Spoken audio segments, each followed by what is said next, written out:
Welcome to Everyday Simple Somatics, a podcast dedicated to helping you find healing through your body's natural wisdom.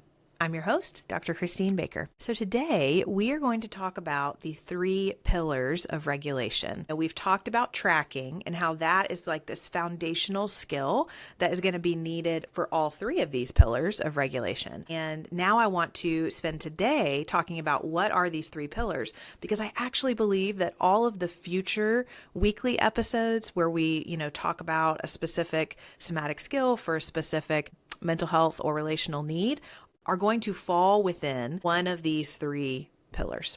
And I think it's just important to know what they each are and how they each are helping you, if you remember from last episode, stay tethered to the present. Okay. So if you are new to this podcast or YouTube channel, I'd love to introduce myself. I'm Dr. Christine Baker. I've been working in trauma recovery for over 13 years. I'm also a somatic experiencing practitioner, which ultimately just means I'm a person who strongly believes that trauma is not only stored in our body, but because of that, we have to bring the body along in very practical ways on our mental health journeys and trauma recovery journeys, which is what this podcast is all about. We are currently in a 10-day series that I'm calling the Essential Foundations, and it is just kind of like a basic 101 to your nervous system and somatic therapy. I think some of the insider language that we use in this world is just helpful to define for people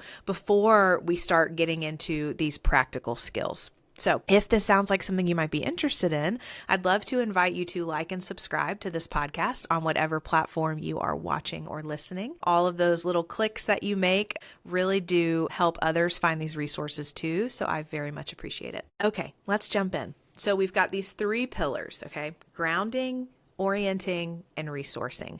Like I said a second ago, all 3 of these are helping tether us to our bodies and to the present moment, which is huge when it comes to nervous system regulation. If you don't know what I'm talking about, please go back and listen to some of the previous episodes, because I think that it will explain it very clearly and get you kind of caught up to what is needed to jump into this video, okay? So grounding, orienting, resourcing. What do all of those words mean? Let's start with grounding.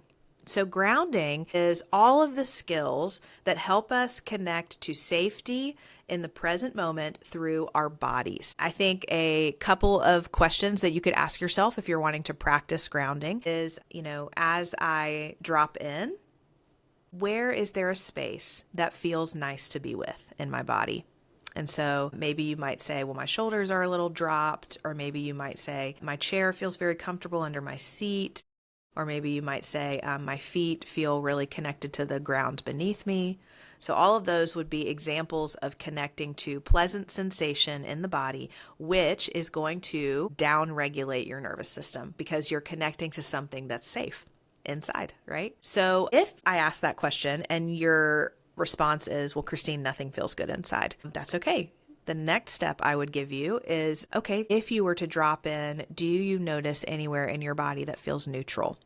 Doesn't have to feel good, but does it feel neutral? And so that could be something that you could try. If even that doesn't work, if you say, especially for people that have chronic pain, this is a really common response that I get, like everything feels bad. And so what I would say is, what might it be like to see if there's a place in your body that feels 5% less bad than the rest?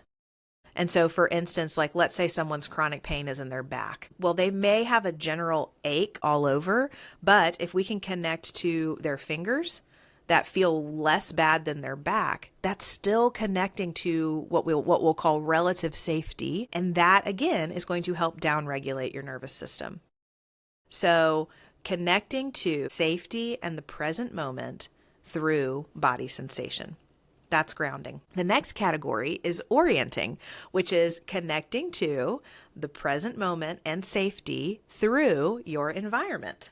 Okay. So orienting is actually something that all humans, all animals do. This is like a primary skill of the nervous system. I say this all the time to clients that our nervous system is our internal safety scanner.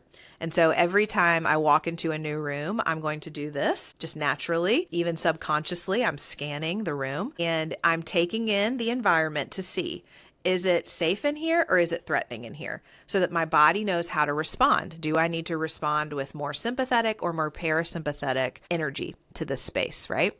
So the skill of orienting is actually taking that little scan process and slowing it way down. Okay. Especially if you're in a safe place. Like, I love my office. It feels very safe to me. So orienting in my office is a great resource. And so I would like, if I was encouraging you to orient, some things that I would encourage you to do is just to start very slowly looking around your space. And so you may start by noticing some different colors in your space. I always like to encourage people to notice like different shades of the same color, because that's getting a bit more into the like minutia of what they're visually taking in, which is always good. So maybe like 3 shades of green or something like that. Then you may start to notice some shapes in your space. And I always encourage people to like visually trace the shape. Like, I have a mirror over top my computer right here, and it has square panes on it. And so a lot of times I'll just trace the square with my eyes very slowly. And as you're doing all of this, as you're visually scanning, taking in all this information, you're noticing your body, you're tracking, right? You're seeing if there's any shifts, if there's any expansion, if there's any a little bit more space inside. You may also visually take in some different textures in the space. And I love to like compare textures. So I may notice like that wood texture visually versus that more plastic texture visually. And just notice that. And then I always also love to encourage people to visually take in light and shadow in their space. That's one of my favorite ones. That one always downregulates me for some reason. And then if you'd like to just get extra credit in orienting, I love to do a 360 visual scan. So checking over both shoulders. Okay. So I know that we all know that there's nothing behind me right now. Like, it's just an empty office, right? But if I do a little spinal twist followed by my neck and then visually scan behind me. So I'm going to do that now. And then do it over the other side as well. When I come back to center, yeah, like my whole spine just like got more space in between. I'm like resting back into my chair more. It's like, even though I cognitively know there's no threat, doing that little 360 scan shows your body that there's no threat. And so orienting, I love this skill. This is incredibly helpful for people that feel like tracking sensation and doing more body-based regulation feels hard. Orienting is a great place to start because you're connecting to safety outside of yourself, and that will have an impact on the inside of you, but it can feel like sometimes an easier door to enter through for some people. So that's orienting. And then finally, our third pillar is going to be resourcing. So resourcing is connecting to safety through a specific resource. And the resources can be so many different things. Ultimately, it's anything that brings more calm, more regulation, more parasympathetic to your nervous system. Okay. So that could be something like a memory. You know, you could take a moment and remember a time that you felt really loved and then notice what happens inside. Or that could be a image. It could be like, you know, people all the time will say like, their safe place is the beach, right? So like it could be connecting to an image of the beach and then noticing what happens inside. It's just offering your body something positive, a resource, and then noticing what your body does with it. So it's a really great tool of regulation. And I think you're going to see, like, as we start to get into the weekly podcast drops, you're going to see how these different skills really do typically fall into one of these 3 pillars. And so I wanted to make sure that you had a good understanding of each of them kind of generally and why they are supportive to your nervous system and to that ability to tether back to your body and to the present. So I'd love to take a second and just do a little combo practice with these 3 skills, just so that you can notice what happens. Okay. So first, I want you to just take a second and notice how your body is supported right now. So for me, my feet are on the ground, and so the floor is supporting me. I'm also sitting in a chair, and so the chair is supporting me. So just see for you, how are you physically being supported? Notice those places of support, and then just see what your body does with that.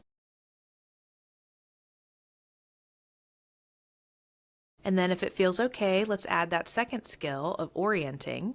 And I'd love to invite you to just look around your space for a second and just notice anything that feels pleasant or neutral to see.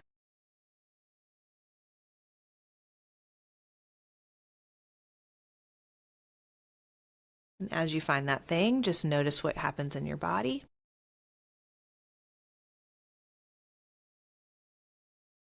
And then finally, I'd love to invite you to bring to mind a person or an activity that helps you feel supported. So maybe it's a friend or a spouse, maybe it's a sport or a hobby.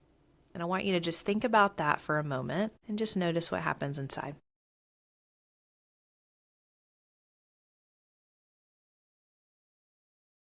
Yeah.